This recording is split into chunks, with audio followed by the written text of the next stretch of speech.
guys, I think we're underselling how badly the Bucks have handled the last couple of years, and particularly that this offseason is anything resembling a win, and that I think they're killing their championship window. They're reliant now on Giannis being by like the best player in the world next year, which possible, and a Dame bounce back year, and everything else just breaking exactly right. Their margin for error is thin, and the last couple of years since they won the title, they've not done barely anything correctly.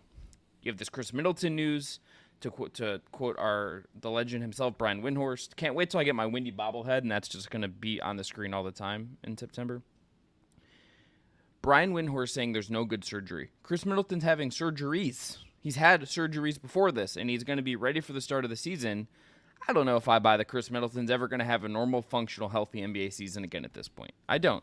Brook Lopez is old. Bobby Portis is getting older and limited. Pat Connaughton has never hit the highs that he's hit since that finals run. Brendon, sorry, I had to bring that up. Dame was not to his best last year, and he's at an age where I don't know if he's going to hit that 2 years ago peak ever again. We don't know. And if their big offseason moves are Taurean Prince, DeLon Wright, and Gary Trent Jr., who I like, and those are all good minimum signings. Minimum signings do not drive change and success to your organization. You don't have a great... Doc Rivers is a fine coach. He's not Spo. He's not Ty. He's not Kerr.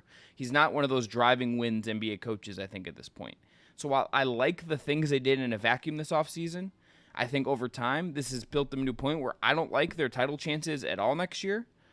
And I also think when you pair that with the way they approach the draft this year, which really is long-term options and not got like more proven college guys coming in that kind of draft class, I think the Bucks are not set up to be able to reach the expectations they're going to set themselves, and I just can't see a world where they win the title next year.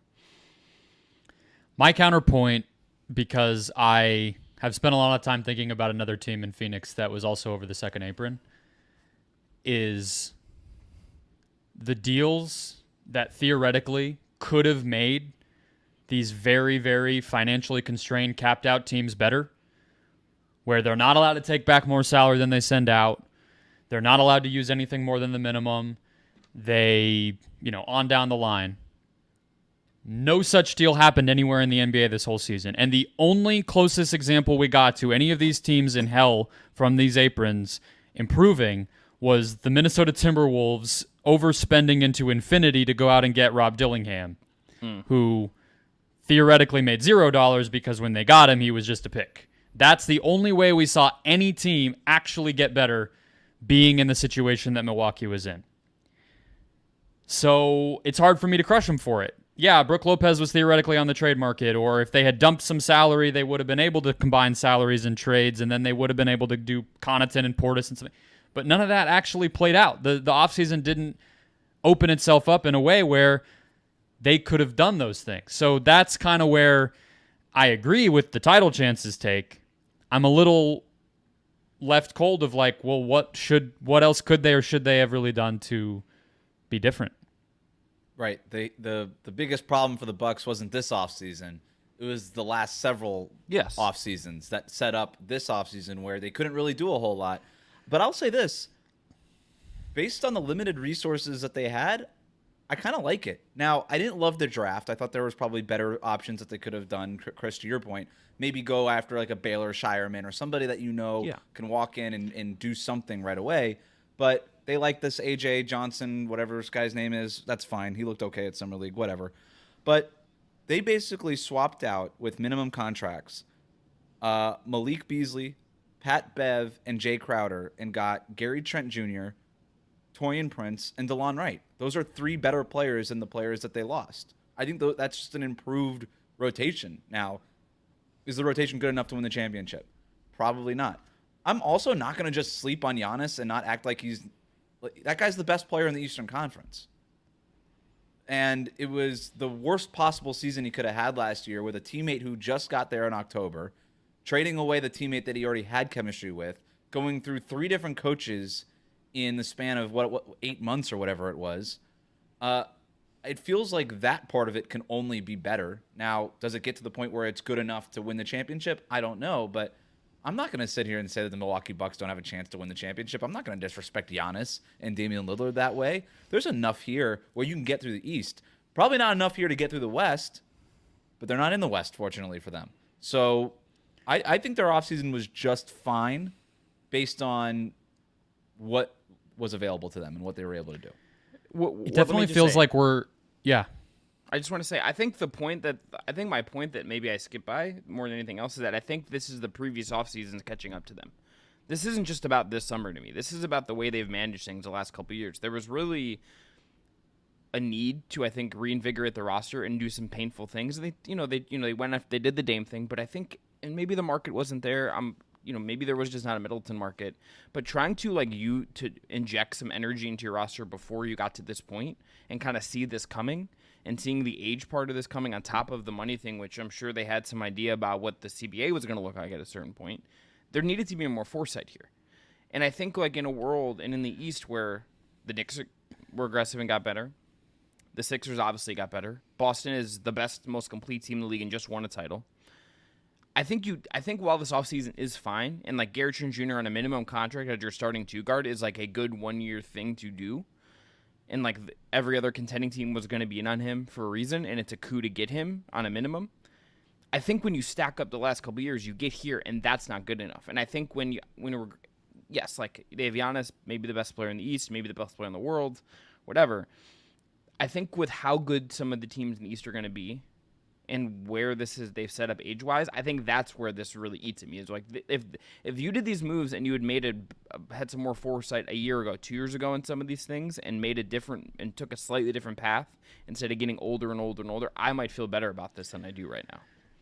Yeah, I think we've talked ourselves in circles about the Bucks a lot of times because it's so kind of confounding of where did it go wrong, right? I mean, Chris, especially since we started doing the show, and I think where I end up coming down is the only version of building out this roster in a more sustainable way would have involved fucking over the guys who got you a title, right? Being cutthroat and ruthless to Brook Lopez and Chris Middleton and saying thank you very much and goodbye. And that really is just not, I think, how life works or sports work, especially when you win the championship. I mean, is Boston going to love the Kristaps Porzingis contract or every money move they've made the past year to assemble and then kind of celebrate this title championship team? No, and they're about to sell it because of how expensive it's going to be and how difficult those decisions are going to make in part. So to me, the real mistake Milwaukee made along the way here is they drafted like garbage, and they never got a difference-making player in the draft from Dante DiVincenzo, from when they drafted Giannis, and then they got DiVincenzo, and then since DiVincenzo, nobody. And that's it for almost, a decade of drafts.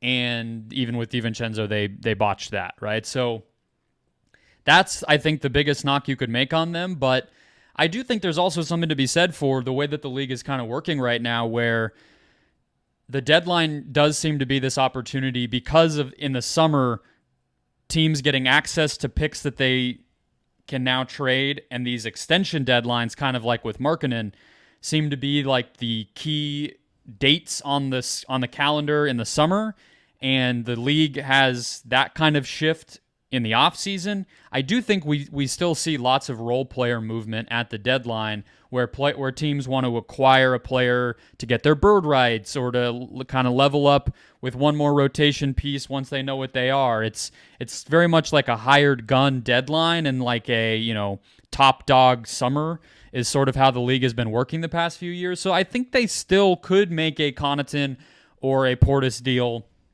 at the deadline.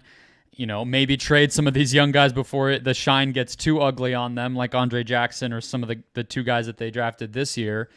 But yeah, I mean, I guess at the end of the day, you're right. They set themselves up for this, but maybe windows are sometimes just 3 years long and you win one championship, and that's sort of what that team was supposed to be, given how everything kind of played out before that. That's kind of boring, and I'm sure Bucks fans don't love that idea, but that might be kind of what happened with them. Yeah, before we go forward with this window, one step backwards. They re-signed Brook Lopez last year, where Houston was trying to go ahead and get him, and I do wonder what it would have looked like. I'm not advocating that it was the right decision or the wrong decision, just more of a thought bubble is, what happens if he just walks away into Houston's cap space, and now Milwaukee isn't up against that second apron the way that they are now, and they have maybe a mid-level exception that they can use. Is DeAnthony Melton or Derrick Jones Jr. on a mid-level exception a better fit for them than Brook Lopez? I would argue probably not. But if you're trying to also change your whole team and kind of do that, maybe that's some sort of flexibility that you'd like. Maybe you have a little bit more room to execute a sign and trade depending on some of the other moves that you may or may not have made. Yeah. It's sort of interesting, and it's maybe why we saw the Clippers this year just let Paul George walk away. We don't know exactly how this cap space is going to manifest itself into something helpful over the next couple of years, but at least now we have the chance for that to happen. The difference with the Clippers, though, is they don't have Giannis or Anthony Edwards or Devin Booker or Jason Tatum and Jaylen Brown like the other teams over the apron. So it made more sense for them in some ways. But like that exact dynamic is the question for all these teams. Keep our third or fourth best player on a contract that's a little pricier than we want, or have access to the mid-level. So interesting. It's going to be really crazy how these teams... It's literally that simple in a lot of ways, right? Where it's like Dante DiVincenzo or keeping Brook Lopez on and I know DiVincenzo's a bad example with the Bucks, but he's always my go-to because he's like the best mid-level guy that's been signed in the past few years when he went to New York. Can we get that level of guy and have some more flexibility, or do we pay... And typically the way that these teams have operated is, well, our window's open, so just pay the guy, and we'll figure out the money part later. And again, I think they probably made the right call in bringing back Brook Lopez, because if you don't have Brook Lopez, now you don't really have a center. And I don't know what they could have done to address that before, but it didn't seem like a whole lot, and that's why they ended up giving Brook Lopez $23 million a year or whatever they signed him to. But going forward, I think I don't know, Chris. I don't know if this is what you're saying, and I'll throw it back to you here. Are you viewing the Bucks window as being closed now? Because I'm not there yet. I think I am. I think just their upside to me just doesn't feel there. I mean, Brook Lopez to like this point, I think you probably do have to re-sign him at a certain point. I think it's like the thing. Like I do get it. It's like I get why you do that. But he's going to be 37 when the playoffs are going on next year. It's going to be 37. And he wasn't as good last year. He was not as good last year. And like, and he missed almost a full season the year after they won the title, which I think people kind of forget about. I definitely forgot a little about that. And on top of that, it's like you also throw in like they mess up the coaching hire, and it's like they needed to create the room for error for themselves, and they've not done that since they won the title. It has basically just been on Giannis' shoulder. And it's like and to compound this, the guy I would have wanted to keep as Giannis' number 2 based on who they had when they won the title is the guy they ended up having to trade to get Damian Lillard. That is the guy I would have bet on aging well, being versatile, sliding into a smaller role. Even if you have to pay, I would have been more comfortable paying that guy a bunch of money as he got older than I would either of the other two guys, and they picked the wrong one. They just picked the wrong one, and I think that's how you get here. I do feel like their title chances, it feels very slim to me.